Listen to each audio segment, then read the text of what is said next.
বিতর্ক পিছু ছাড়ছে না কিছুতেই। আমানতকারীদের বিপুল অঙ্ক নিয়ে কেলেঙ্কারি আর বিতর্কের মাঝেই দেবযানী মুখোপাধ্যায়ের হাসপাতালের বিল বিতর্ক। শনিবার আদালতে পেশ করার আগেই অসুস্থ বোধ করায় সারদাকাণ্ডে অন্যতম অভিযুক্ত দেবযানী মুখোপাধ্যায়কে ভর্তি করা হয় হাসপাতালে। তবে আর 5 জন অভিযুক্তর মতো কোনো সরকারি হাসপাতাল নয়, পুলিশ তাকে ভর্তি করে সল্টলেকের একটি বেসরকারি হাসপাতালে। শনিবার থেকে সেখানেই দেবযানীর ঠিকানা ছিল 9 তলা সুপার ডিলাক্স কেবিন নম্বর 828-এ। সেখানে রয়েছে টেলিভিশন, এসি। বিলাসবহুল এই কেবিনের দৈনিক ভাড়াই শুধু 6,000 টাকা, সঙ্গে নিত্য পরীক্ষা নিরীক্ষা ও ওষুধপত্র। হাসপাতাল সূত্রে খবর, দুদিনেই বিল গিয়ে ঠেকেছে 60,000-এ, কিন্তু পুলিশ জানিয়েছে চিকিৎসা বাবদ খরচ হয়েছে 30,000 টাকা। কিন্তু কে এই বিল মেটাবে? শুরু হয়েছে বিতর্ক। দেবযানীর পরিবারের দাবি, পুলিশ ফোন করে টাকা চেয়েছে। পরিবারের সদস্যরা জানান এত টাকা দিতে তাঁরা অপারগ। দেবযানীর পরিবারের দাবি, পুলিশের তরফে দেবযানীর মেডিক্লেম কার্ডেরও খোঁজ করা হয়, কিন্তু সেই কার্ডের খোঁজ মেলেনি। দেবযানীর আইনজীবীদের দাবি, পুলিশের সিদ্ধান্ত নিয়েছে, তাই ব্যয়ভারও তাদের। পুলিশেরই সিদ্ধান্ত, এবং যেহেতু পুলিশ কাস্টাডি থেকে ওনাকে ভর্তি করানো হয়েছিল, এটা দায়ভারও সম্পূর্ণ পুলিশের। এখানে অন্য কারুর কোনো ইনভলভমেন্ট থাকতে পারে না লিগালি।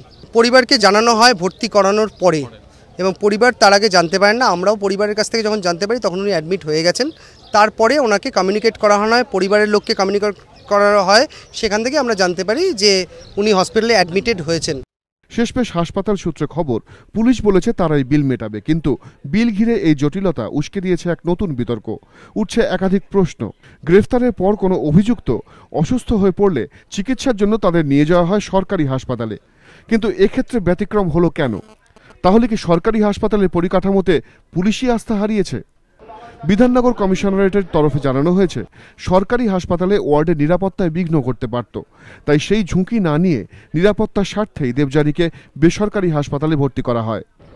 এই দাবির প্রেক্ষিতেও প্রশ্ন উঠছে, নিরাপত্তার খাতিরে দেবযানীকে একা রাখতে হলে সেক্ষেত্রে কম খরচে সিঙ্গেল বেডের কেবিনও ছিল।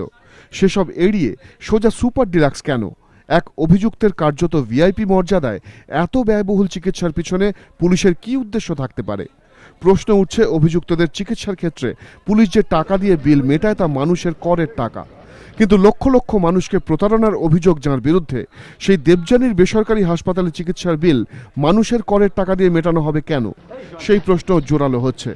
রাজস্বী দত্তগুপ্ত ও প্রকাশ সিংহ, এবিপি আনন্দ, কলকাতা।